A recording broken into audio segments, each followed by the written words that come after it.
Hello, and welcome to Rocket Fuel, your daily update of everything that's happening in the Rocket Pool community. My name is Whack Whack Attack. Today is January 11th, and we've got some really exciting updates as always. So the first one we're going to start with is this one from Myso Finance, or Myso Finance. They said, "Hi everyone, we're extremely proud to announce that Myso version 1 protocol is officially live on Ethereum mainnet. Let's dive into some details regarding our initial Rocket Pool, rETH, wETH pool, gated LP launch, referral program, and more." Okay, so this one program can require like a full episode because there's just so much detail in here. But this is really exciting for me. The reason why it says Myso is the first zero liquidation loan pool that we're rolling out that is a rETH, wETH. So wETH is wrapped ETH pool. Borrowers will be able to hyperstake their rETH with no liquidation, while lenders will be able to earn yield on wETH without directly staking. So what does this mean? The way I understand it is this means you will deposit your rETH and take a loan in wETH and pay like, I think it's 2% interest on that. Then you will use that wETH to buy more rETH, deposit that, do it again, and then do it again, and then do it again, and potentially do it like a lot of times. So this action that I'm describing is either called folding or hyper staking, that you can see right here. Hyper staking, which is right here. So this will this is the kind of thing that Lido did with Aave like about a year ago, I think, or maybe more, that really let Lido blow up in a huge way. It was the same kind of cycle, right? You deposit your STETH, you get ETH, you use that ETH to buy more STETH, mint more STETH, and you deposit it and you do it over and over again. And each time you keep the difference between the interest fees that you pay the protocol and the rewards that you earn from rETH. So you could multiply it by a lot. So let's have a look a little bit more at this thread. It says, "We're excited to support Rocket Pool's missions of decentralization and trust minimization and have built out Myso to align with these values wholeheartedly. We've also outlined the details surrounding the gated LP launch for members to provide liquidity on a first come first served basis for the first 50 liquidity providers that join from our liquidity providing waitlist, which we announced during our first public testnet. So you can also learn about the first round of Myso version 1 referral program." And then it says there's a Gitbook, docs and guides available. And then the launch of Myso version 1 is simply the first step in the long path. And then there's also a blog post here as well. So let's have a quick look. So this was written by Dennis, and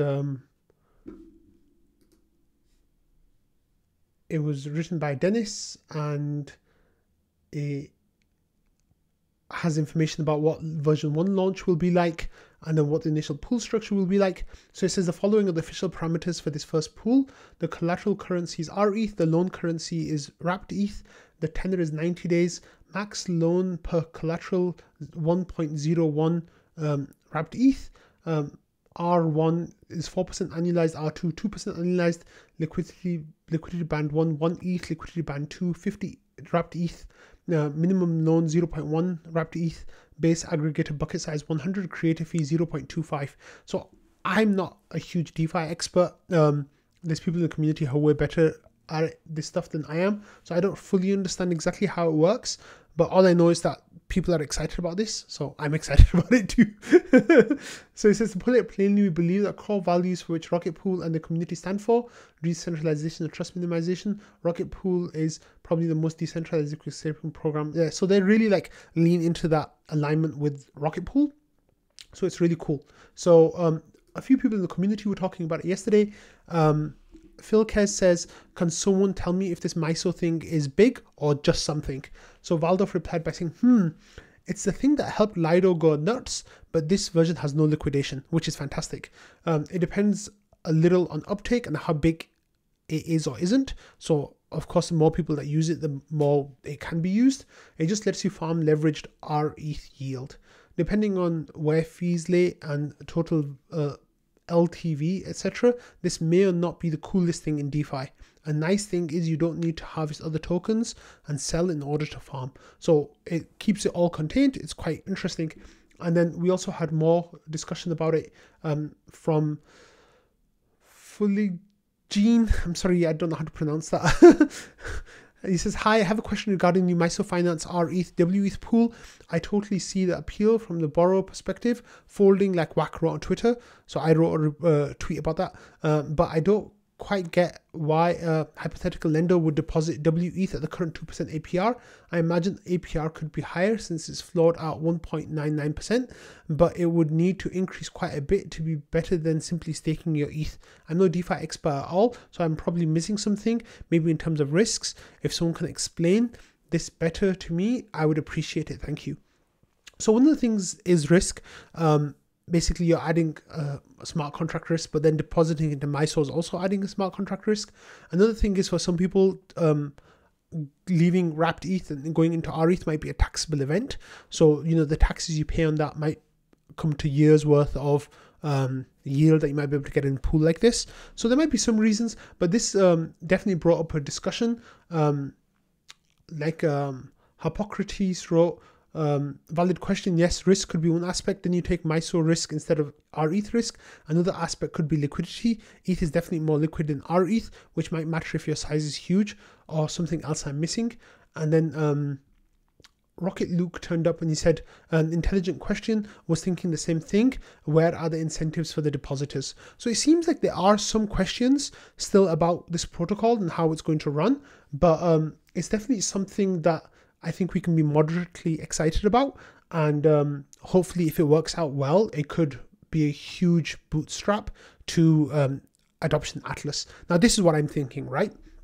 Once Atlas comes around, we will overnight be able to mint 3 times the rETH if every node operator transitions to 8 ETH, the 8 LEB8s. Now what does that mean? That means we need to find rETH to be able to spin up all those mini pools, all those LEB8s.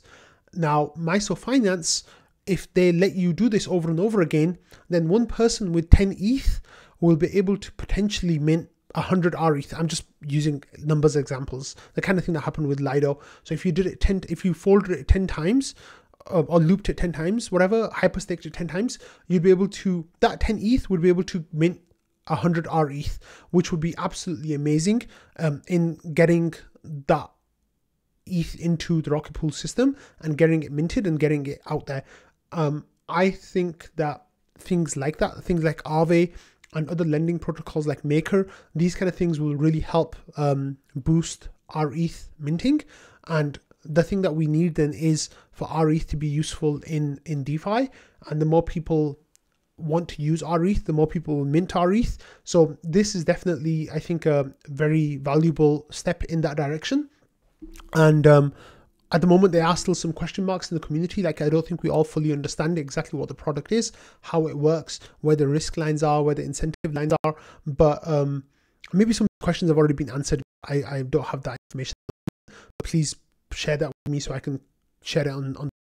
But it's really exciting. Like, this is the kind of stuff that we want to see, you know. And I've talked to the people from the Myso team a bunch of times over the last few months, and I've given them like nods and shout outs before as well. So that of course is not an endorsement. Like, I just feel like, you know, they tell me that they're Rocket Pool aligned, so I'm aligned with them in that case. So please do your own research, please learn where the risks are, and definitely don't jump into something without knowing all that information first. But yeah, good job Myso guys, nice to see that.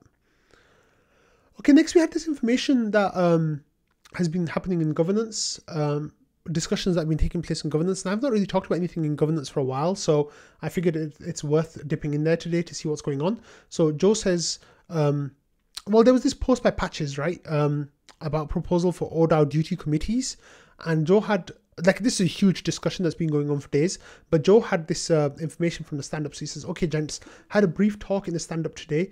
Langers likes that everyone submits rule for both the balance checks and the rewards tree submissions. He likes Invis's heartbeat contract that requires version info reports too. with all of that, we should have good idea of what people are running and whether or not it's working properly.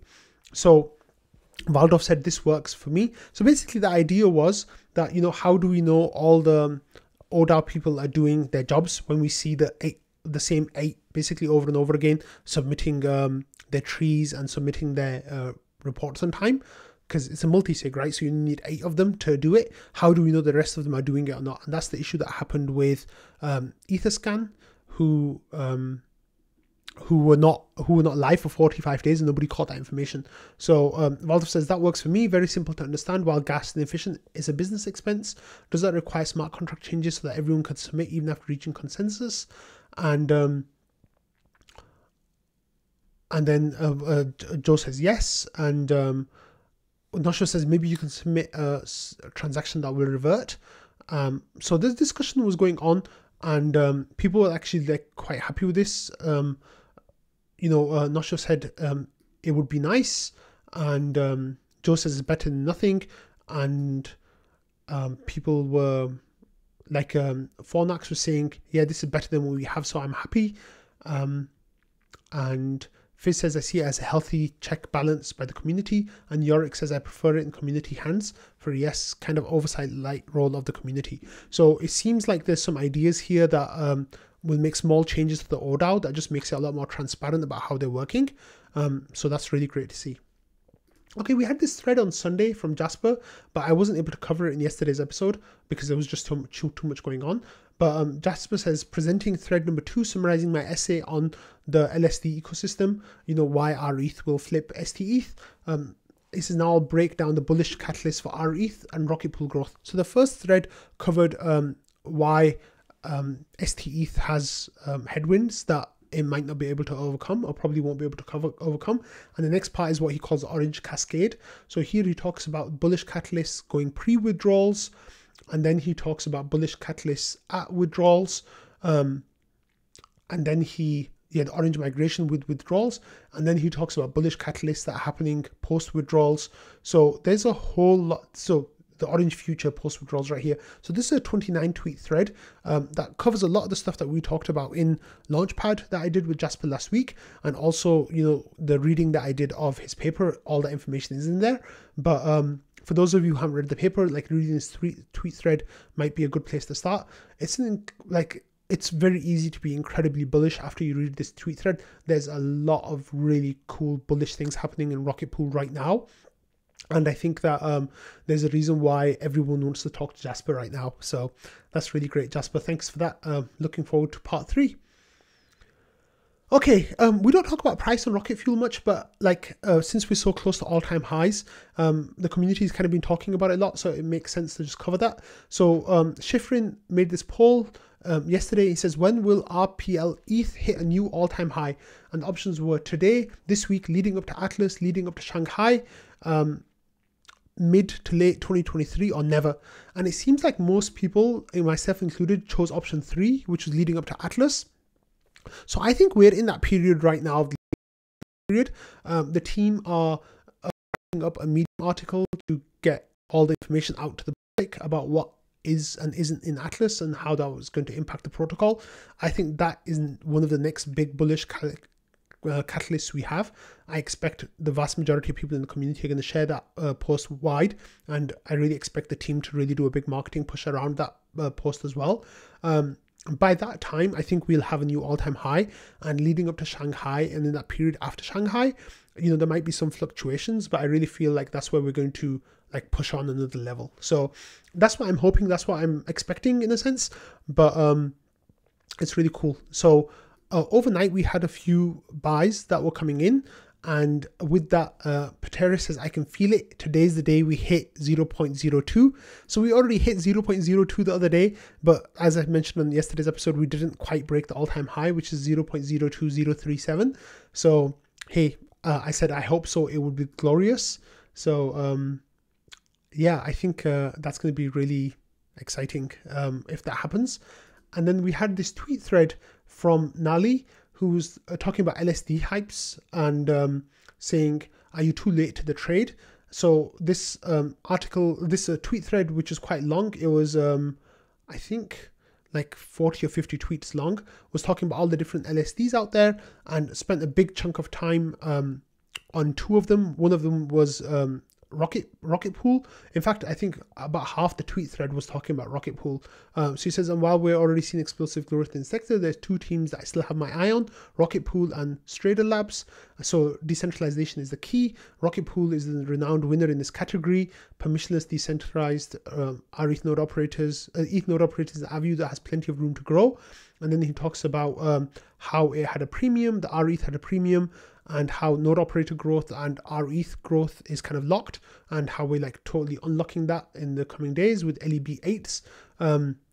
With the highly anticipated LEB8 upgrade, the required collateral will fall even further to allow more mini pools. And then he mentions Jasper's information about withdrawals being enabled. Currently, stakers may be eyeing up this option. For typical ETH stake, they could go from earning 5%, about 5% on 32 ETH, to earning 5% on 32 ETH plus 15% commission from it's 14% commission from 96 ETH rETH that they help mint. So there's a lot of bullish stuff that's happening here. And then the quote Jasper saying that's a 45% higher income than just solo staking, which is a big amount. And then talking about EigenLayer and how they have talked about integrating with Rocket Pool, and mentioning Surinam's tweet here, and finishes the Rocket Pool section by saying the rETH section by saying it has a few catalysts in the works.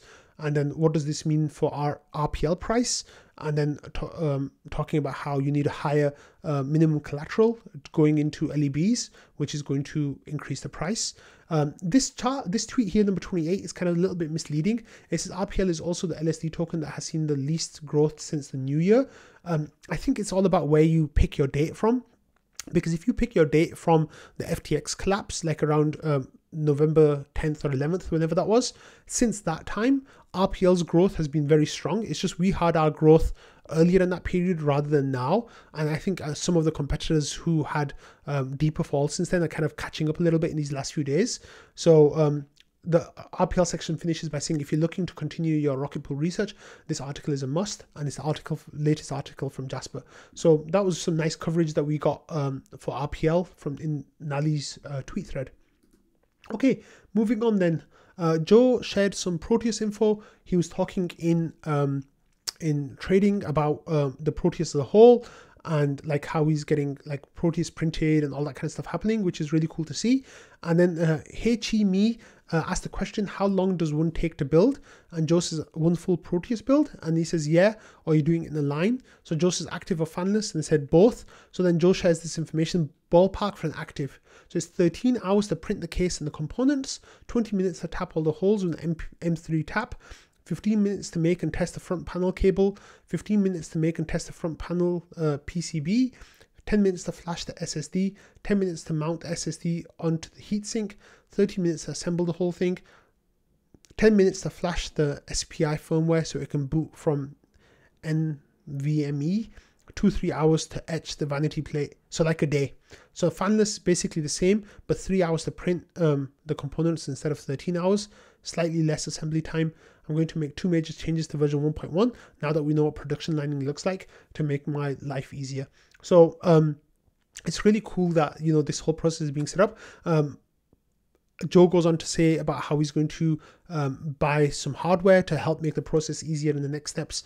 But I think the whole process is absolutely fascinating. It's very rare that we get insight to this level of insight into like a new product launch, and Joe's doing it in a really great way. So please go check this this part of trading and like read the messages before it, because Joe shared some good information, and read the messages after it because it shares some good information there too. Okay, next we had the Justin Drake on the community call. Oh, sorry. Next we had a community call yesterday where it was Ken and Joe and Maverick were talking about the community call, and they were talking about Denver quite a lot. One of the things that a little bit of alpha that came through was that next week's episode is going to have Justin Drake on there, who's going to be kind of promoting the ultrasound money relay that's launched for MEV boost. So that's really exciting, and there's a lot of little bits and pieces in there that that are quite interesting. So you should go and listen to that if you weren't listening live. Okay, next we had this information from Wanda, who had an update from what Noah have been up to. So he says, one last thing since I'm here, since we launch our protocol, whatever Noah ends up as, I'll move my trading stack. Oh, sorry. And he says, to speak to some misinformation I saw floating around earlier, we will not be custodial in any way. So Noah, for those of you who don't know, is kind of like a staking as a service platform. They're still working on what the final form is going to look like, but it will be using the Rocket Pool stack and Rocket Pool system within that.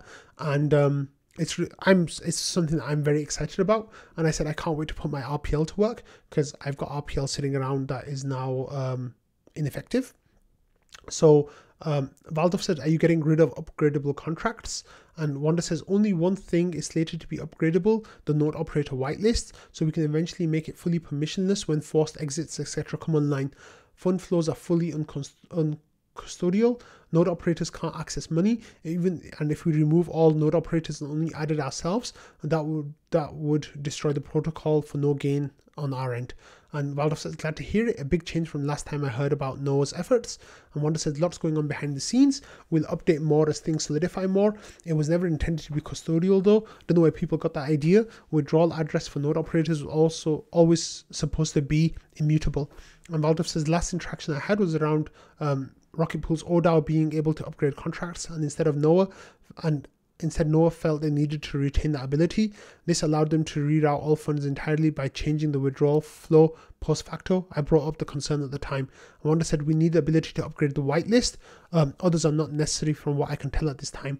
And Valdov says, right, if you ossify the rest, that's a big difference from where we were whenever I last talked about this months ago. Like I said, glad to hear that's changed. And then Wanda says node operator fees with current Rocket Pool design is set in stone, which is what we need to have changed. I'm coding that separately. If Rocket Pool decide to publish what they have, great. All of this lives on top of the protocol anyway. So yeah, that was some good information update, and the conversation carried on, so you can definitely go back and read that. But I'm excited about people building on top of Rocket Pool, whether that's staking integrations, whether that's DeFi stuff. So I'm excited to see what Noah's going to come up with, and I hope it's something really good. Okay, next we have some meme art that kind of got some traction yesterday. So Bawcey shared this artwork of an LSD tab on someone's on someone's tongue, sorry, and it's got the Rocket Pool logo on it. So it's a kind of a joke, you know, in the ETH community, that LSDs, liquid staking derivatives, are same acronym as LSD, the drug, the hallucinogenic drug. So that drug is often taken in the form of tabs, which people put on piece of paper. So LSD, like, it's nice little play on art there. So what ended up happening was people really like this idea, so they created artwork around it. So this is Logic Beach created like little blotted tabs with the Rocket Pool logo on it, and it started off a whole idea for let me show you a whole idea for marketing for ETH Denver about getting the tabs. So the idea was whether you would have like these orange Listerine tabs or some kind of Tic Tacs, but kind of leaning into that LSD vibe. Of course, there'd be no drugs involved because, you know, no one wants to go to jail. But I think it's really exciting that, you know, the team's thinking of like, oh, the community is thinking of like these viral memes, kind of that can really capture the attention of people, which is really exciting. Next, we had a couple of stragglers from yesterday about work that people did. So Patches was late, but he says, I wrote this suggestion for the oDAO liveliness monitoring. So that was linked to what we were talking about, the oDAO earlier. So let's have a quick look what Patches was talking about here. So this is some work that he's done recently that he was sharing the information for. Sorry if the left of the screen is cutting off. This is proposal for oDAO duty committees. Popash has mentioned this in passing, and Noshua has referenced it a few times. So I figured I'd write up my recommendation for sampling oDAO nodes to ensure that we can tell if they're online. And then there's like some information, there's some like code written there. So it's really cool. And he says, as you can see, two two deterministic but random communities were formed. Looking at the first node is 157, blah, blah, blah. It says, given this algorithm, we can look at who submitted duties for a given block and determine what the communities were a posteriori, allowing us to monitor which nodes have failed their assigned duties. I wouldn't go as far to say that we can use this to assess penalties, given that a race condition exists. Fluctuating gas prices and inconsistent gas oracles can lead to a duty to not be included, even after being performed, though this will also be detectable. So maybe that's okay. And then there were a few replies, or Patches actually replied to himself, but this led to a huge discussion, which led to the comment that I started the episode with. So thanks for that, Patches. And then we had this comment from Waldorf, who was talking about some of the work that he's been doing.